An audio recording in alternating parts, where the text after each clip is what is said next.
بسم الله الرحمن الرحيم، والصلاة والسلام على مولانا رسول الله خاتم الأنبياء والمرسلين. أما بعد، فبعض التوضيحات على هذا الضال المعتوه. اسمعوا ثم نعقب. الشمال من الجنوب وكتكلم لنا على ايش من علم عندك؟ هذا هو المشكل يعني الناس كيف يصلي هذا الشخص الان اللي في فنلندا وحتى ايسلندا الان عندهم الليل 3 ساعات. كيف يصلي وكيف يصوم هذا الشخص في ايسلندا؟ انا نصوم مع تركيا اقرب بلد مسلم. علاش سيدي تصوم مع تركيا؟ لماذا؟ من انت حتى تصوموا بهذه الطريقه هذه؟ ومن أنت حتى تصوموا بهذيك الطريقة اللي بغيتي انت؟ شكون انت؟ مال ايسلندا ولا ايسلندات ولا تركيا ولا الناس صايمه بخير وعلى خير، وانت موحل مع راسك. ما عرفتش اش موحلك انت، مالك اش موحلك؟ نعاودو نسمعوا وعرفتي الهرطقه ديال هذا السيد ووالو بدون دليل بدون علم. القران ما قاريش، كيقرا قل اعوذ برب الخلق.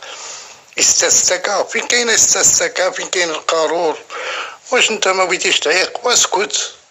يشرع له محمد صلى الله عليه وسلم لم يشرع، وانت اللي ما شرعتيش وكطعن في النبي صلى الله عليه وسلم. قال لك لم يشرع النبي صلى الله عليه وسلم، يشرع. انت الذي لم تشرع، انت تفسد الامه وتدعي الكفريات والالحاديات وجميع الموبقات. اسمعوا يا اخواني، اسمعوا هذا الشيء راه صعيب هادشي. فلماذا شرعت لهؤلاء يصومون بالاوقات؟ لماذا؟ شكون اللي شرع عليهم؟ راه الله اللي مشرع عليهم. كل ارض كيصوموا، راه انت واحد مع راسك، انت واحد مع راسك. كيبان ليا انت واحد مع راسك، هادشي اللي كيبان ليا. وهو يحل السيد وكيتنطر وقعد حتى لاخر لحظه. هذا هو المهم، قعد حتى لاخر لحظه وما فاهم والو. الدين دا في التبزيره، ملي دار الدين لقى راسو الذي مسحان.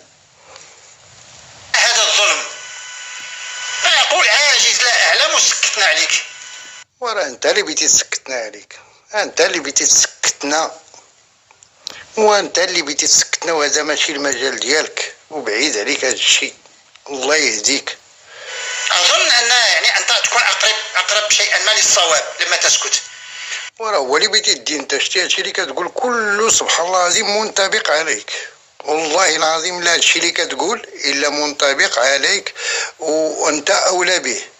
ولكن اشياء خطيره، لا زال هناك اسئله ستزلزل كيان هؤلاء الذين لم يدرسوا علوم كونيه. لا زلنا. وراه انت اللي بتزلزل لك قلبك. عرفتي الناس مستعدين، العلماء مستعدين، طلبة العلم الشيوخ مستعدين. القلب ديالك انت اللي تزلزل وصبحتي ترتد عن دين الاسلام. ما شاء الله ولا حول ولا قوة الا بالله. لم نصل الى الكيمياء والفيزياء والرياضيات والعلوم الكونيه والعلوم الفضائيه يعني والمغناطيس والكواكب يعني والسحوب. لا زلنا لم نصل لهذه الحقائق. وهذا الشيء وصلنا له، وانت يلا بغيتي توصل ليه. وين هذا الفايده هذا زعما؟ هو يلا وصل. الناس راه فاتوه، الناس راه فاتوه. انت قواعد اسمه القران ما حفظوش، وكنتحدى قدام هاد السامعين نطلع انا وياك في لايف ونقراو القران. انت هز الكتاب، قرا في الكتاب وانا نقرا بلا كتاب. والله لن تستطيع يا فايد، والله الذي لا اله الا هو لن تستطيع. نحن الان بدانا بشيء بسيط، هذه يعني مقدمه الاكل. الان نفتح الشهيه بالصلاه والصيام والزكاه وهذه اشياء. وشوف دخلنا عليكم بالله. شوفوا هذا المضلل جاب تفتح الشهية الاكل الدين. هذا راه افتراء على الله، وكتطعن في الصحابه وتطعن في ابي هريره وتقول منين جاب هذوك الكتب. واش عرفتي اش كتقول ولا ما كتعرفش اش كتقول؟ بسيطه، لكن هناك اشياء اخرى جاءت في القران، اشياء اخرى يعني كيف يفسر هؤلاء هذه؟ كيف يفسرونها؟ كيف يفسرونها عبارة؟ كيف يفسرونها وزعما بغيتي ماش هاد التعواج الفم وتعواج القمونه والدلقوش. هاكا بينا نبداو تندويو معاك، ما باقي بينا ندويو معاك كاع حنا باسمو. من بعد عاد نردو عليك بالادله. كيف يفسرونها كيف يفسرونها؟ اش هاد الخبث ديال الكلام. حتى الكلام ما كتعرف تتكلم فيه، وملي كتذكر الله تعالى سبحانه وتعالى ما تقولش الله سبحانه وتعالى او لا محمد عباس قدير. اش هذا الكلام باش كتنطق بالصحابه؟ كيف يفسرونها؟ كيف يفسرونها؟ اش بغيتي تفسر انت؟ ما فسرتي لنا والو. سنعود بركتي عندنا بسنعود وزيت العود، ما عرفتش هذا الشيء كتهرسق عندنا هنايا. استغرب لما اشوف يعني هذا كيف يصف الله الامطار وهذه السحوب العين هذا المعصرات والناس. اش المعصرات؟ راه انت ما هي كتقول المعصرات كتبدي الكلمات وانزلنا من المعصرات ماء ثجاجا. ما حافظش انت الايات، حافظ الكلمات وكتهرطق تما. يفسروها عارف حتى الشمال من الجنوب وكتكلم هذا الشخص اللي في منطقة ليس فيها ليل ونهار، كيف يوصل لهذا الشخص؟ وهناك من بدأ زلزال في هذا الناس. لماذا؟ لأنهم لم يكونوا على علم. ورا انت اللي ما على علم، وانت اللي ما على علم. هذه الأشياء لم يكونوا يعرفونها. أصحاب الطرابيش الحمراء والجلابيب الجميلة لم يكونوا يعرفون هذه الأشياء. أصحاب الطرابيش الحمراء والجلباب أسيادك. أصحاب الطرابيش الحمراء أسيادك، والله أسيادك بغيتي ولا ما بغيتيش. واش عرفتي اش كتقول ولا ما كتعرفش؟ راه كتسب اهل الدين، كتسب المسلمين وكتقول القيم والاخلاق والتسامح. هادشي فين هو؟ ما فيكش. بزاف عليهم، كثير عليهم أن يعلموها. هادو أصحاب العالف الذين عالفوا الكتب الصفراء لا علم. ورا انت اللي كتعلف الكتب الخبيثه ديال ابن رشد. تبا لك ولي ابن رشد، تبا لك ولي ابن رشد، تبا لك ولي ابن رشد. بعلم الكون يجب أن ينزاحوا ويتنحوا من دروكا قلتي هادو يتنحاو.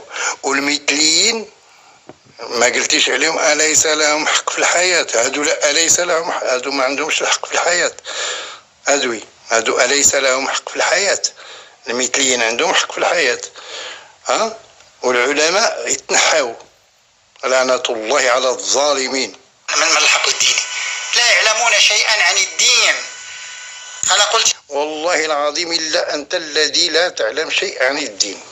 أقسم بالله العظيم وكان عاود ردها. أنت لا تحفظ القرآن ولا تفقه الحديث ولا تعلم شيء، ومن قراءتك وقراءتك كلها أخطاء. احنا ليسنا بعلماء وشيوخ، إن من متابعين ديالك كنتي مضللنا، والحمد لله احنا كنردوا عليك داك الشيء اللي تعلمنا على الشيوخ واللي سمعنا من أفواه العلماء.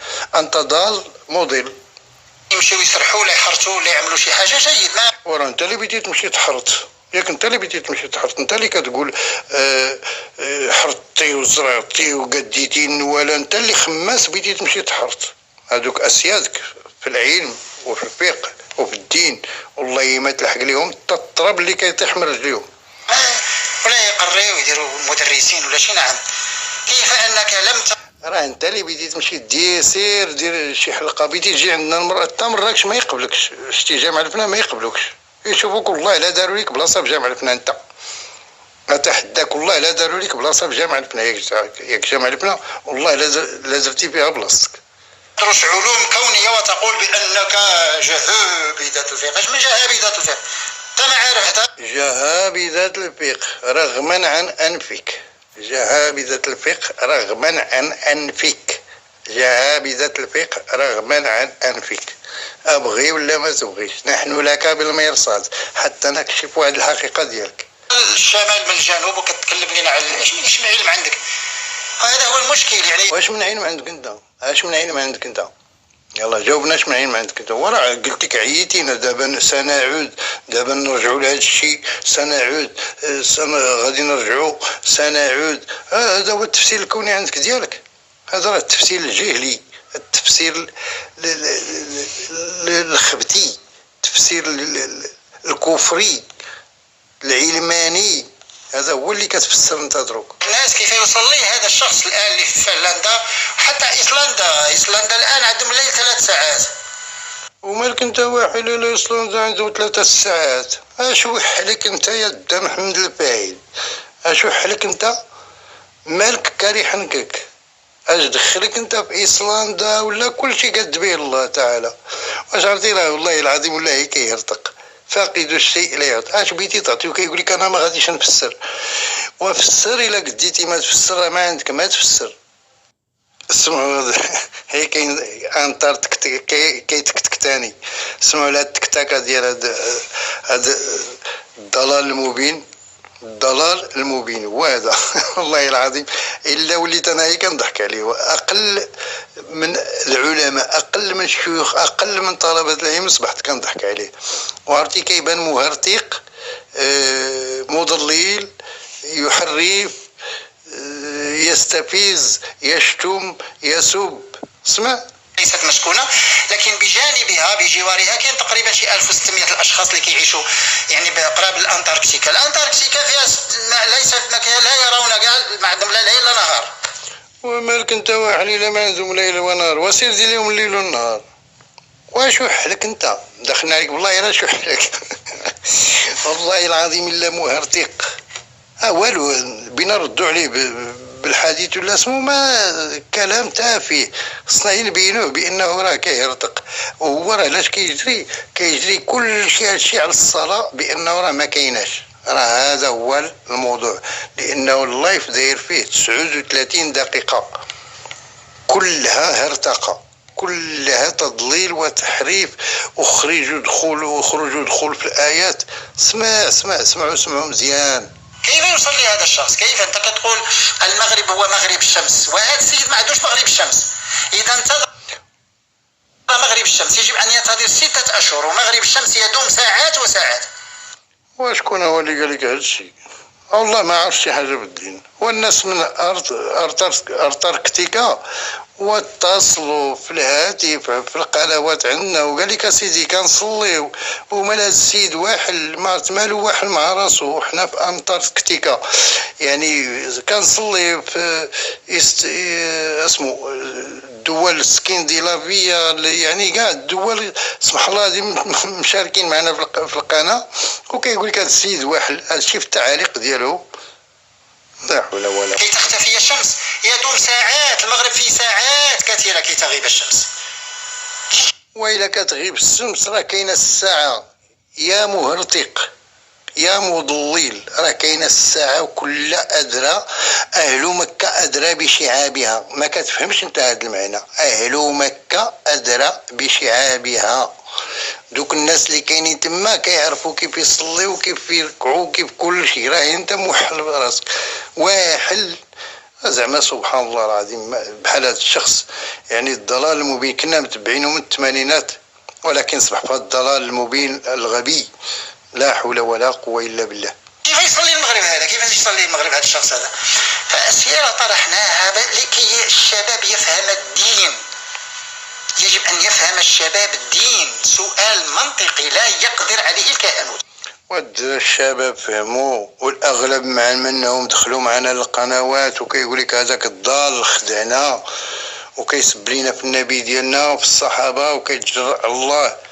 واش ما كتقراش انت التعاليق؟ ما كتقراش التعاليق عندك؟ كيقولوا لك راه صبحتي غير كتضلل عباد الله. والشباب راه فاقوا وعرفوك ضال مضل منكر للسنة طاعن في الصحابة متجرئ على الله. كاع شي راه فهموه الشباب. نقطة على السطر وهاد نقطة على السطر بغيت نعاود نسيت ما صحتها لك. كيفاش نقطة على السطر؟ راه نقطة وارجع إلى السطر. راه نقطة وارجع إلى السطر ليست نقطة على السطر. وانت العربية ما عرفتها ما تعرفش الكلمة فين تحطها. وحنا أقل منك في العربية وكنفهموا عليك الحمد لله. أما كاينة نقطة على السطر. شنو هي نقطة على السطر؟ يلا شرح لنا هي النقطة نتاع على السطر. لا حول ولا قوة إلا بالله. أنتاركتيكا ليست مسكونة. اسمعوا الارتقات هو ملي هو بيقول لك ولا أعطي الحل خليهم يتركلوا. لا أعطي الحل. كيف يوصل لهؤلاء؟ شنو الناس ايوا اعطيه الحل. علاش ما غاديش تعطيه الحل؟ لأنك لا حل عندك، ما عندكش الحل. فاقد الشيء لا يعطيه، هو أنت والله لا تملك شيء، راه ما عندك ما تعطي. دوك احنا بينا ندوي معاك بهذا الكلام، لا حديث لا والو، ندوي معاك بالارتقاء ديالك، راه انت اللي ما عندك ما تعطي، وفاقد الشيء لا يعطيه هو انت. شرع هو في لا ادري فين في المدينه، ويشرع الواحد كيصلي في الى ايسلندا. الله هي في المدينه فين يتشرع؟ ها انت وليتي كطنت في المدينه المنوره، ها انت اصبحتي كطنت في المدينه المنوره، ايه من تما التشريع. واش ما قريتيش القران؟ لتنذر ام القرى ومن حولها، ام القرى هي المدينه. ها انت، ها احنا حصلناك، احنا يا اش كاين، حصلناك ولا ما حصلناك؟ ادوي حصلتي انت ولا ما حصلتي؟ راه حنا اللي غادي نحصلوك. التي نشوف واش كيقول على هذه المدينه. الواحد كيصلي في الى ايسلندا، والله غريب يعني، والله غريب يعني، نستغرب هذا الاشياء هذه. يعني هذه الصلاه حين كان يعني التناقض في الزمان والمكان. اش من تناقض في الزمان والمكان؟ والتناقض فيك وفي عقلك وفي داك الشيء اللي كتفكر فيه. هنا فين كاين التناقض، فهمتي؟ هنا كاين التناقض. اما التناقض ليس هناك تناقض، انت المتناقض الكبير. وكتقول الكلام وقلتي صليتي صلاة الجنازة، هي الصلاة الحقيقية. فين كاينه صلاة الجنازة؟ اذكرها لينا، زيد نسمعوا هذه الهرطقات ديالك، زيد. يعني التناقض في الزمان والمكان، تناقض حاصل في الزمان والمكان. تناقض حاصل في الزمان والمكان، فين؟ قول لنا فين؟ فين حاصل؟ وراه انت اللي حاصل فوق الكرسي في اليوتيوب، راه انت اللي حاصل في الكرسي في اليوتيوب. وليس لأن هناك استثناء احنا نقول لا نصلي، لا سنصلي نعم، ولكن هؤلاء كذلك يجب أن يصلوا. كيفاش هؤلاء يجب أن يصلون؟ وراه يصلون. واش انت مقلوب على راسك ولا لابس راسك مقلوب؟ ولا طيح على راسك وحده بجوج، ولا زرق في الحمام؟ وراه كيصلي، وراه انت اللي ما جايب خبار. كيصلي بلاتي نعاودو نسمعوه. لأن هناك استثناء احنا نقول لا نصلي، لا سنصلي نعم، ولكن هؤلاء كذلك يجب أن يصلوا ولا حرج عليهم.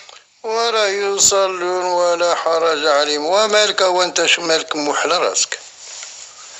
راه عرفتي اش كتقول؟ دخلتي في واحد المعمعة ما عندها لا اساس لا راس، تهرتيق تبرتيق تتقتيق تزقزق، ما لا كلامك يعني الناس غادي يفهموا هذا الشيء. احنا كندويو حتى حنا وكنردوا عليك بداك الشيء اللي كتقول في صلاتهم. هذا هو المهم، لأن الصلاة جوهر الصلاة هو المهم، وليس وقت الصلاة والركعات. جوهر الصلاة؟ شنو هو جوهر الصلاة؟ شنو هو جوهر الصلاة؟ وانت والله ما عارف جوهر الصلاة ولا ما عارف حتى جوهر الوضوء. انت كتقول اغتسلوا، انت كتقول خصك تصلي بلا غسيل، وكتقول ما كاين وضوء كبير ولا صغير. اش من صلاة عندك بعد؟ اش من صلاة عندك؟ دخلناك بالله، اش من صلاة عندك؟ ويعني والسجدات. هذه المسألة هذه ديال الوقت. المسألة الثانية، هذه المسألة الثانية، ألم تلاحظ هذه المسألة الثانية وبيجي كيخمم، جيب يا فم وقول، جيب يد القوش وقول. انت سمعت بيقول بأن هناك أشياء يعني نقطة على السطر. راه ما كاينه نقطة على السطر. نقطة وعد إلى السطر.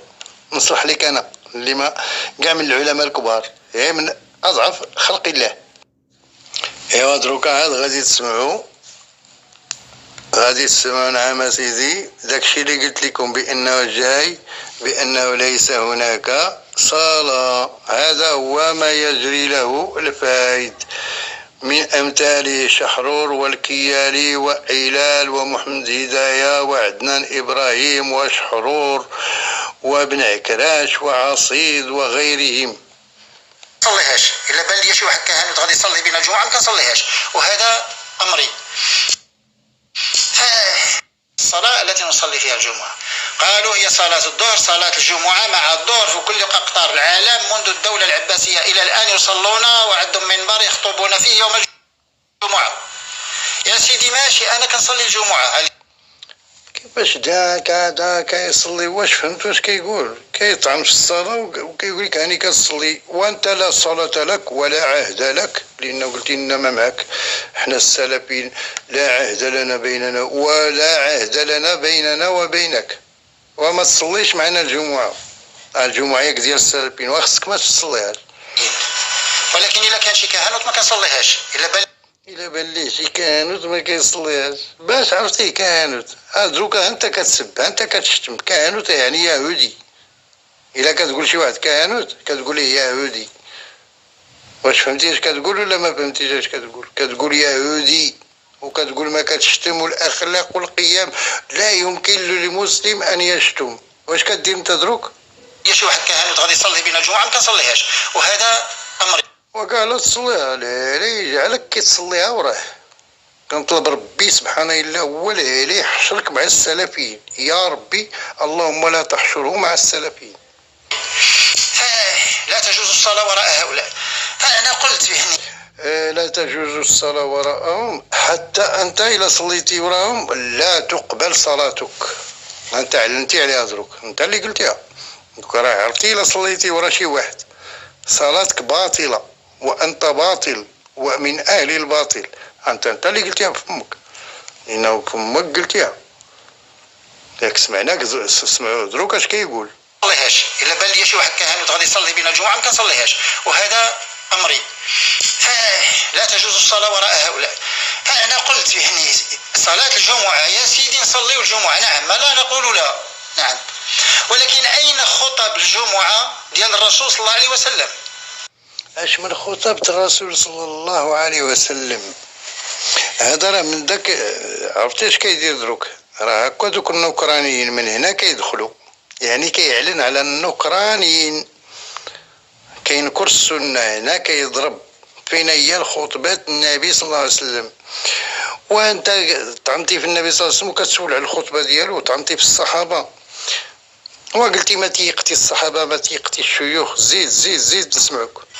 لقد كذبتم على محمد صلى الله عليه وسلم. أنت من كذبت على محمد صلى الله عليه وسلم؟ أنت من كذبت، وأنت من طعنت فيه وطعنت في الصحابة والأئمة والشيوخ والبخاري وابن تيمية والألباني، وتسب جميع العلماء والشيوخ كلهم تسبهم. أنت من تشتم. وكذبتم على صلاة الجمعة. أنت من تكذب، أنت من كذبت. عاش من صلاة الجمعة؟ أنت لا صلاة لك، وكتقول صلاة الجمعة لا صلاة لك أنت الجمعة. إن صلاة الجمعة اللي كيأمنوا بها، وكاع هذوك اللي بصلاة الجمعة راه هما دوك اللي كتقول لهم انت الكهنة، هما العلماء والشيوخ والطلبة العلم، هما اللي فوق المنابر، أو بغي ولا كاع لا تبغي.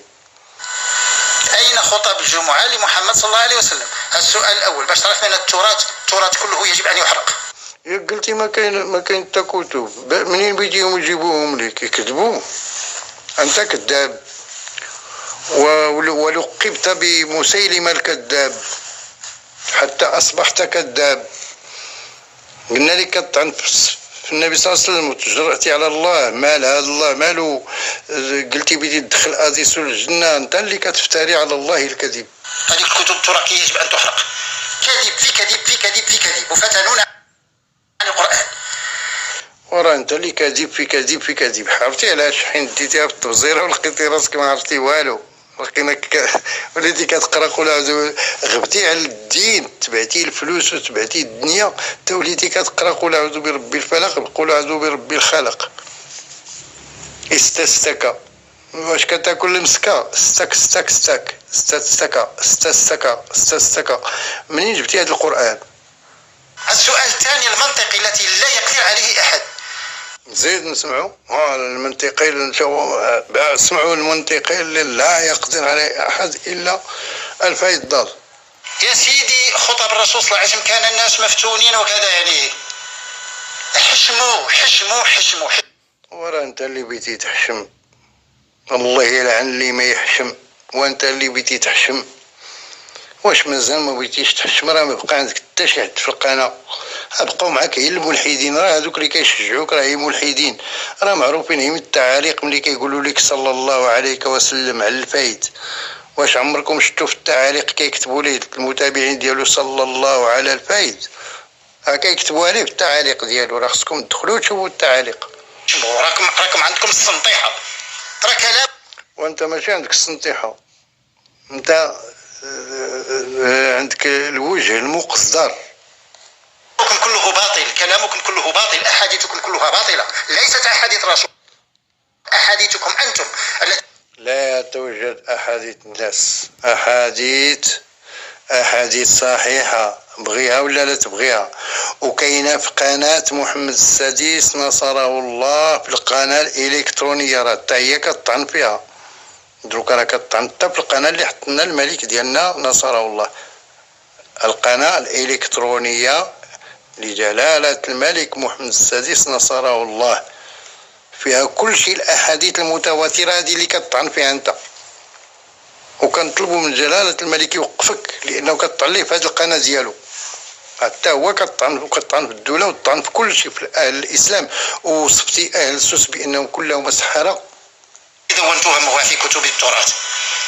سبحان الله، أنتم تقولوا بأن الحديث بالرواية وبالسند ورجاله ثقات وحضروا مع رسول الله.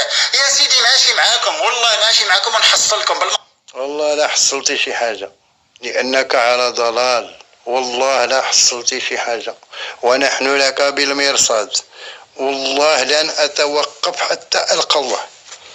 والله واخا نلحق معاك أنا بعد، أنا شخصيا والله واخا نلحقو ما عرفت فين، هاكا غادي نضلو نردو عليك. وإن شاء الله باقي المزيد، لأنه الشريط طويل، عرفتي أشرطة كيديرهم خاصين على الصلاة. إن شاء الله غادي نوضحوا هذاك الشيء كله وتعرفوا المبتغى ديالو فين غادي. والسلام عليكم ورحمة الله، وشكرا لكم على المتابعة. شكرا بزاف اللي متابعنا، بزاف كنشكر المتابعين جميعا، وحياكم الله. انا راه ما كنقول لا لايك لا والو، انما المعلومة توصل اخواني.